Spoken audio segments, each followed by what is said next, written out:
Hello, I'm Ronnie Eldridge, and welcome to Eldridge & Company. In the interest of complete disclosure, Jimmy Breslin is my husband. He's also never at a loss for an opinion or an idea. He says he's paid to have them. But now, since he no longer writes a newspaper column, he has no place to give them.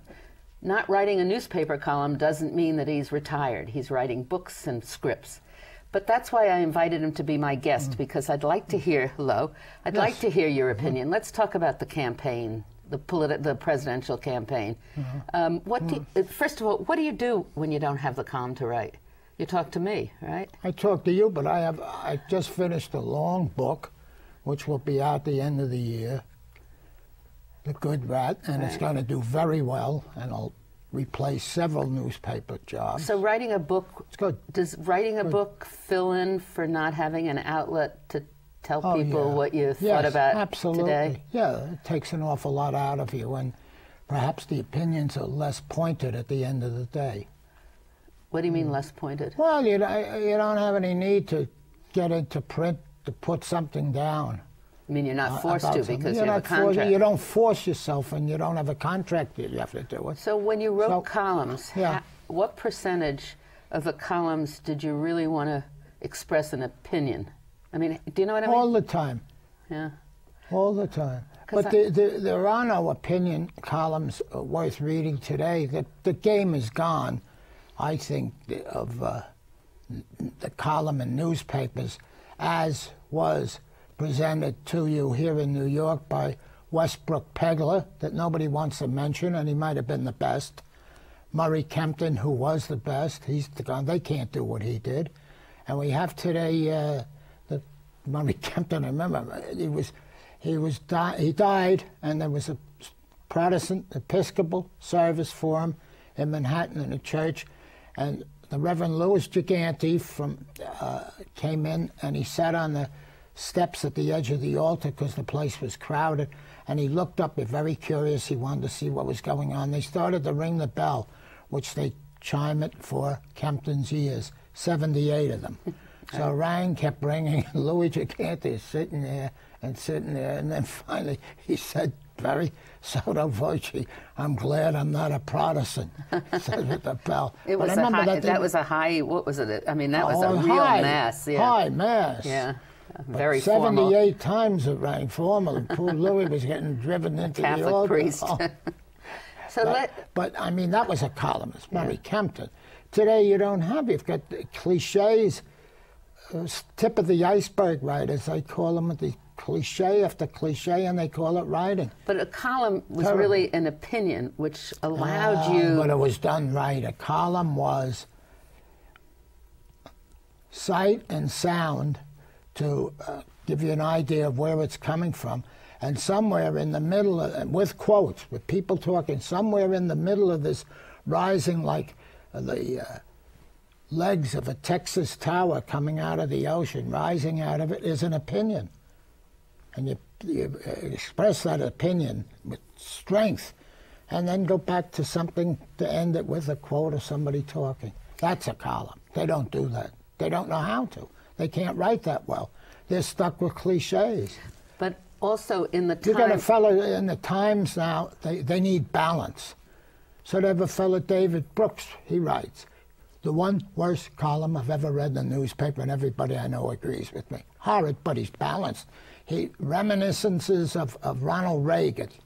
Very important. Started a whole series of discussions about that. It was about, well, I don't know who started. I didn't read the original column. Somebody started it, and he chimed in. He doesn't have an original thought in his head. Now, who else? You've got other columns. The one in the news is the husband of the, what's his name, does the column. All right. Well, who was that?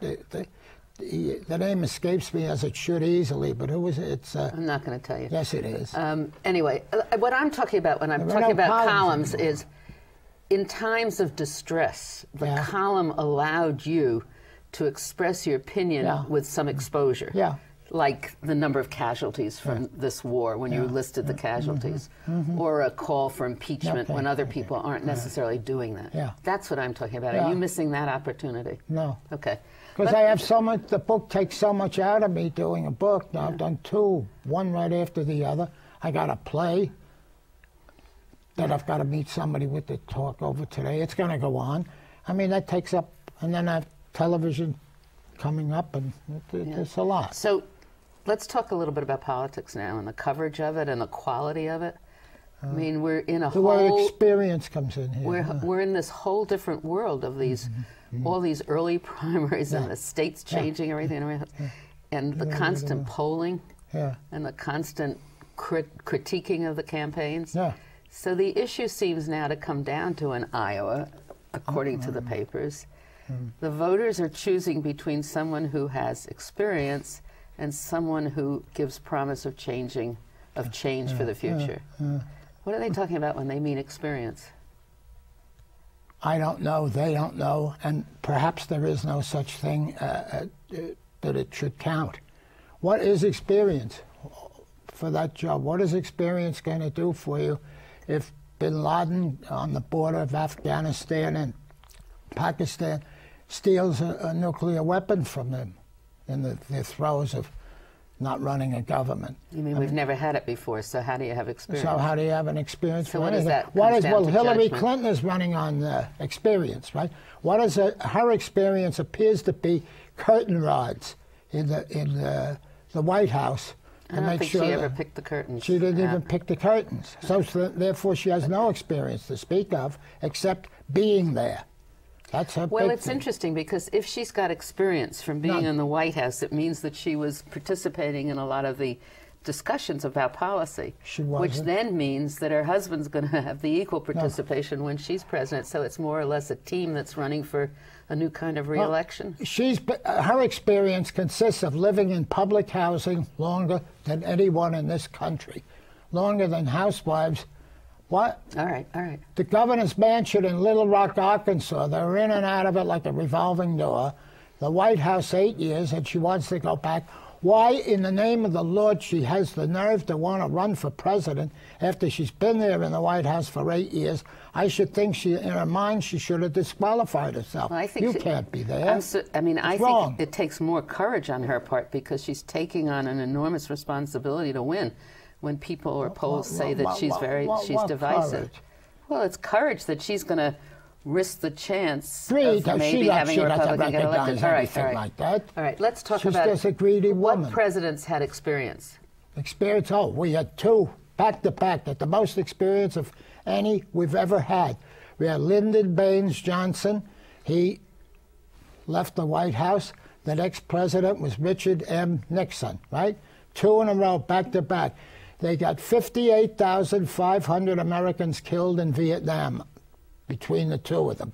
That's pretty good experience. That should teach you. Pretty good. And what about a lot of people killed? Ford had experience. I mean, he was. What experience? Well, he was in the House and then he was vice president. Did he? I have to. He wasn't that distinguished. I mean, he was a nice man, but his administration. I have to bet he was the same. The first day he went into the Congress as he was when he left the White House, and he didn't do bad in the White House, the most underrated in my book that we've had. Is that right? I think very underrated fella. What did he do? He was steady. He didn't do anything. There was no. Well, he succeeded in a time of great turmoil. Yes. You're right. Oh, I very. see what you mean. Yeah. Oh. Right.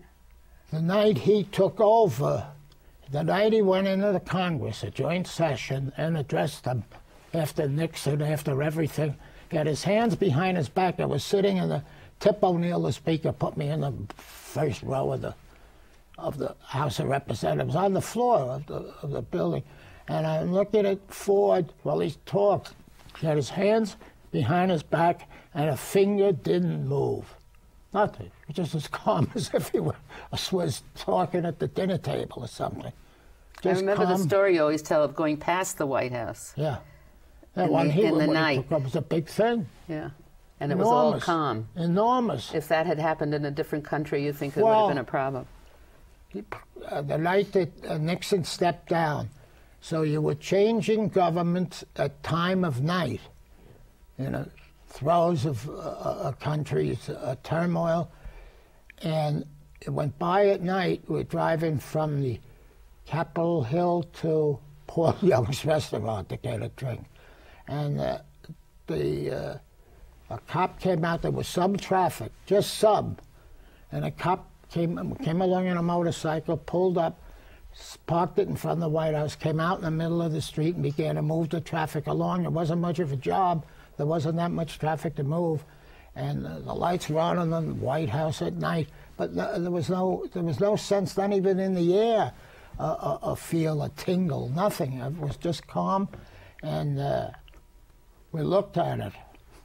It was Tip O'Neill said that the government is changing hands at night. He says, look, there's not one soldier, there's not one sound of a tank, there's no army trucks, there's nothing. He says, this got to be the damnedest thing you ever saw, and it was. That was Ford, and he exhibited that calmness that Ford was involved in, exhibited the calmness when he went into the legislatures. I remember those two hands, not a finger move. So I'm afraid to say this because I know it'll display my ignorance of history, but did Abraham Lincoln have great experience before he ran and went to the White House? He ran for office 100 times, didn't he? Well, a lot. But he didn't win, did he? No. And he was a lawyer for railroads. Right. No, his experience, no. And Jack Kennedy was very young. Yeah, but he'd been torpedoed in a war. I mean, that's a little bit. You think that's a good experience to? I mean, in those days, most people had been in a war. Yeah, I don't think it's particularly harmful to you to know that you can die tomorrow if you make a mistake getting everybody into trouble. I don't think that's bad at all. We recently, we have this whole issue of religion in this campaign. Frankly, I'm really surprised at how suspicious people evidently are about Mormons. It fascinates me, and I wonder if part of it is from, there's a television series, which I don't think you've ever seen, but it's about Mormons. And so recently we saw Jack Kennedy with that famous supposed speech. It wasn't a speech, it was just... Before the bishops. They weren't bishops. Who were they? It was ministers. Ministers. What was it, Houston Ministers Association or something, yeah. And they showed it on C-SPAN. Yeah. So it wasn't a speech, right? He was answering questions, basically. Well, that's the surprising thing. We still think of it as a speech. It was momentous. It was momentous. It was a huge thing, and it wound up, he walked in front of them the minute he got there on the stage, in front of all those Protestant ministers. The game was over. I mean, he showed up. And then by the answer a couple of questions, which were really pointed questions. They thought they would really trip him up with childlike questions about religion. They were so silly, weren't they? So silly. And he just stood there and answered them very clearly, very calmly, and went home. That was it. He said at one time, somebody said to him, yeah, we'll have one more and then we're leaving.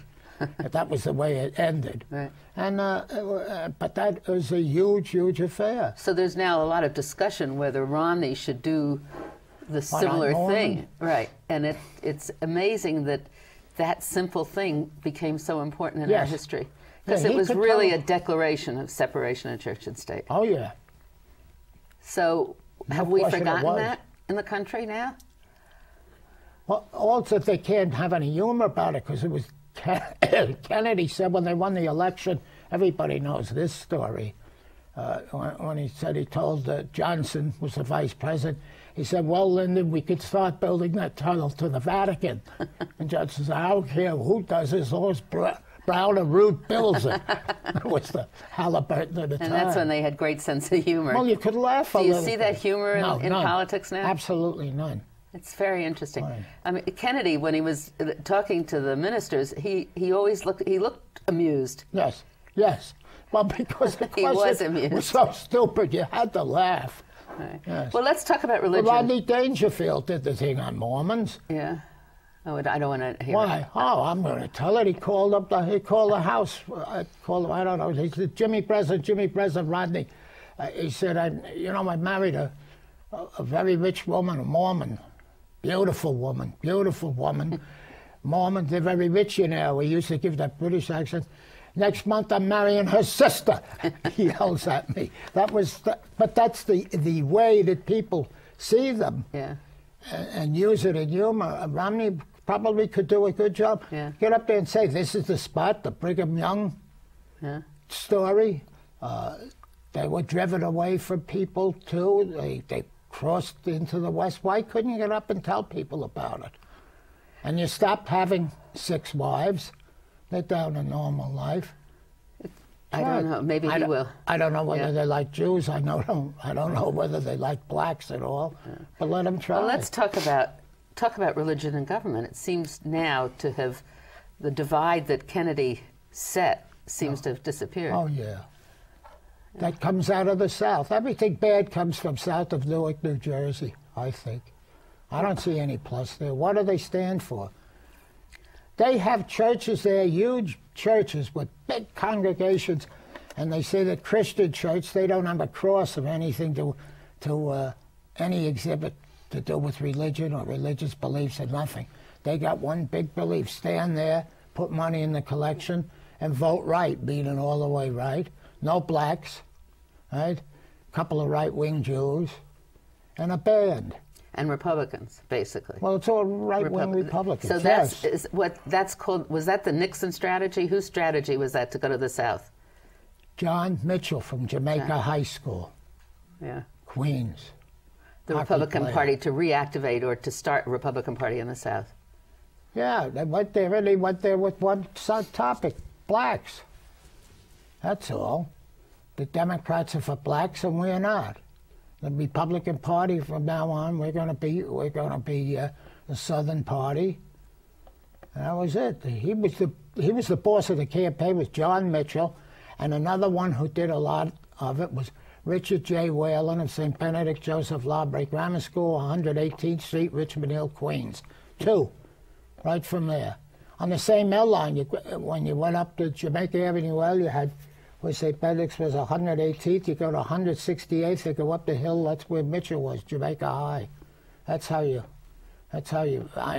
I know it. So more recently, the head of the CIA came from Queens. Yes. Tenet. Yes. Yes, out there by Douglaston. So Queens has had its share in the national scene. All 3 flops, for me anyway, that I don't want them. But, well, I'm just saying that to show off that I know where they're from.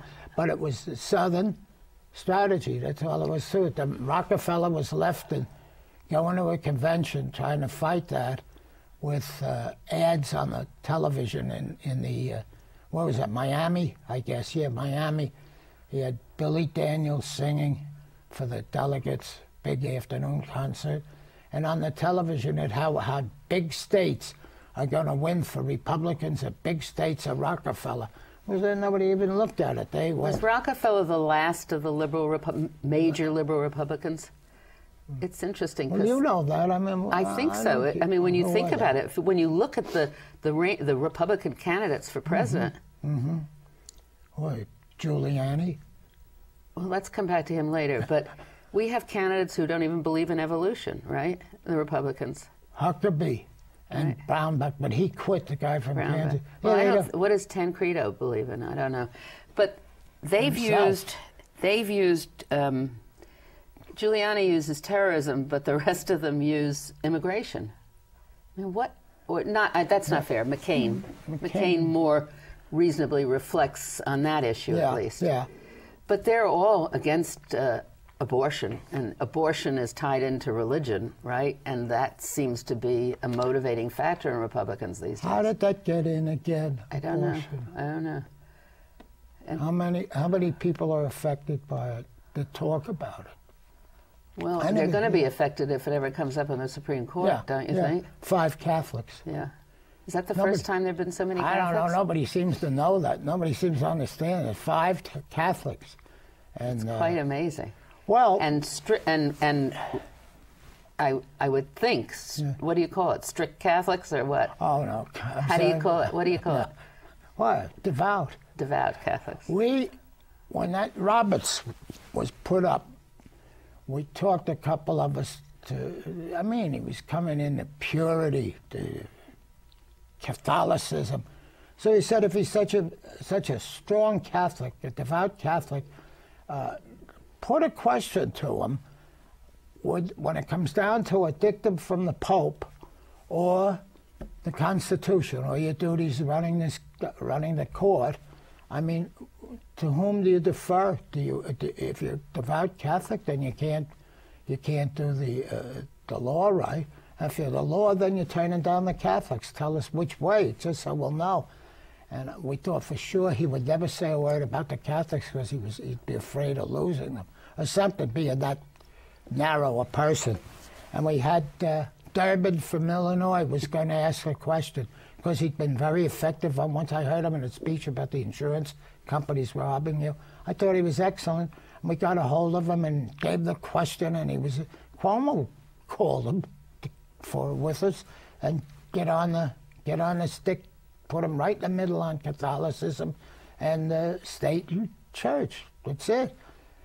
And he was all for it. Then all of a sudden he called back about a week just before the hearings in the Senate where he was supposed to ask this question.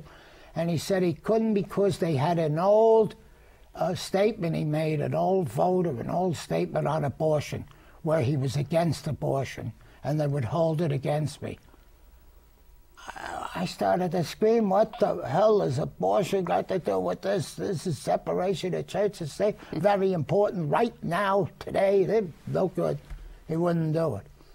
So we'd call him, you know. So hopefully it won't be put to a test and we won't see. Yeah. Let's talk a little bit about immigration. Why wouldn't it be put to a test, incidentally? It most likely will be. It will? I don't know. In by what way? A case. Some case? part of Roe v. Wade. Yeah. Yeah. How did you feel about Spitzer and the license? What's the matter with if they're going to drive, wouldn't it be better they have a license? They're going to drive. So do you think the opposition was as real as the outcries were in the state? Well, the opposition, somebody told them these Mexicans are going to drive all over town. They're going to have a card. They can come in. They can take your brother's job. But, you know, when you look at it, the Mexicans don't they don't take working people's jobs. They take the jobs they don't want. I never said that. I said what it stands for. But where is our reason gone? What? Color. Are we a country without reason? Colorblind.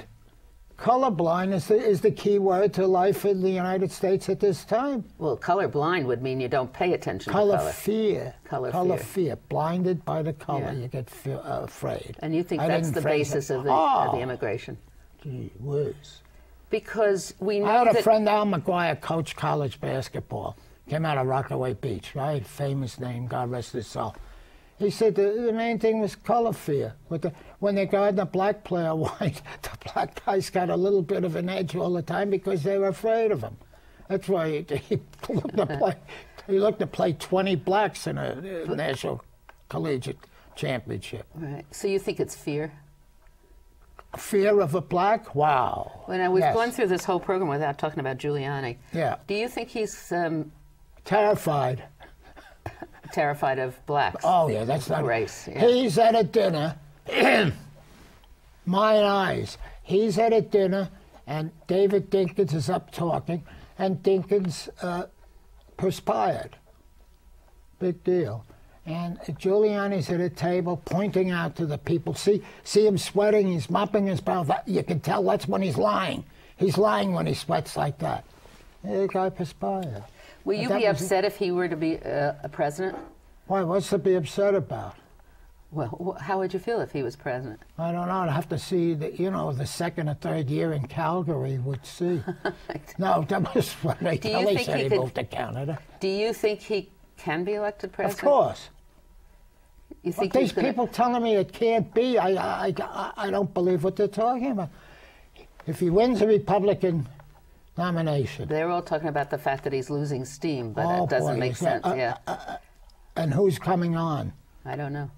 Who is there that's going to replace him? Right. Romney? Thompson. Thompson? He's the second one. Is he? In the latest poll I saw, I don't know. Thompson's on the subway platform waiting for a train. That's where he is. Nowhere, right? Who's going to beat Giuliani? I don't know. I say nobody, right? That gives him automatically one of two chances to be the president. Now, who's he going to run against? If it's Hillary Clinton, I make him a 2-to-1 favorite. He's got terrorism and she's got lies as a platform. I don't What do think you mean she has lies? She doesn't tell the truth. Yeah, but he doesn't either. I mean, I don't know if she doesn't tell the truth. She just doesn't like to say He was in court against the mafia. things. Of course he tells the truth. Oh, please, his whole legend of That's right. of 9/11 mayor is not true. 9/11, he was there. He defended America. You're saying that. That's what they say. But I now, saw him running away. I was there. Now He went away. We have to find out with the firemen and those people who went up to New Hampshire how effective that was yesterday. About 5 of them. That's the same style. Yeah. He's for terrorism, against terrorists. So what do you think, quickly, because we're at the end of our program, what do you think the future is going to be? I shouldn't have asked you that because I know you don't think it's going to be good. I wish I knew. Yeah. I wish. If we're at the racetrack, I wish I knew. Right. But Olympia horses, speed horses, I don't know what do you do? Yeah. Well, Well, where does it stand for me? Never mind the future for anything else. Where's mine? That's all. I thought you'd gotten it already. No, I'm good. But well, thank you very much, right, Jimmy, for coming. And it was very nice, and I'll see you later today. Thank you.